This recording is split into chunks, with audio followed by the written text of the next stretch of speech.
उभाटाच्या वतीने एक आंदोलन करण्यात येत आहे. त्यामध्ये उपरोधिक आंदोलन तुमचे प्रतिकात्मक बॉक्सिंग वगैरे त्यामध्ये दाखवण्यात आले. त्याचं मध्ये आंदोलन आहे का तुम्हाला? या पहिली गोष्ट तर या विरोधी पक्षाला महाराष्ट्रात काही काम शिल्लक राहिलेलं नाही आहे. रिकामचोट विरोधी पक्ष राहिलेला आहे. लोकांच्या प्रश्नावर त्यांनी बोललं पाहिजे, शेतकऱ्यांच्या प्रश्नावर बोललं पाहिजे, बेरोजगार बोललं पाहिजे. विरोधी पक्षाचं ते काम असतं. पण केवळ विरोधाकरता विरोध करायची भूमिका महाराष्ट्राला सगळ्या विरोधी पक्षाची आहे. आणि माझी कॉफी करायला त्यांना 10 जन्म घ्यावं लागतील. माझी कॉफी मी ओरिजिनल आहे, त्यामुळे माझी कॉफी करणं हे उभाटाच्या बापाला जमणार नाही. महाराष्ट्रात आणि देशात महाविकास आघाडीच्या लोकांनी महाराष्ट्रातल्या आणि देशातल्या भारतीय जनता पक्ष आणि महायुतीतल्या आमदारांच्या विरोधामध्ये प्रतिकात्मक आंदोलनं केले. त्यामध्ये आपण मला प्रश्न विचारला की आपल्या मतदारसंघातसुद्धा आपलं बॉक्सिंग मारतानाचं एक प्रतिकात्मक आंदोलन केलं.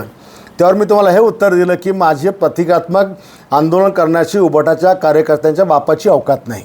उभाटाच्या कार्यकर्त्यांच्या बापाची औलाद नाही, हे माझे शब्द आहेत. तुम्ही डायरेक्ट बाळासाहेबांचं नाव करून टाकलं. एवढा कुठे शब्दाचा विपर्यास करत असतात का? बाळासाहेब ठाकरे हे रक्तानं उद्धवसाहेबाचे वडील आहेत, पण लाखो महाराष्ट्रातल्या तमाम आमच्यासारख्या सैनिकांचे पण ते बाप आहेत. त्याच्यामुळे त्यांचा तर विशेष कधी जीवनात येऊ शकत नाही. आम्हाला शिकवणच बाळासाहेबांची आहे. पण उभाटाच्या कार्यकर्त्याबद्दल मी जे काय बोललो त्याचं आपण तोडून मोडून दाखवलं. ते आपण जनतेला सरळ जे काय सत्य आहे ते दाखवण्याचा प्रयत्न करावा.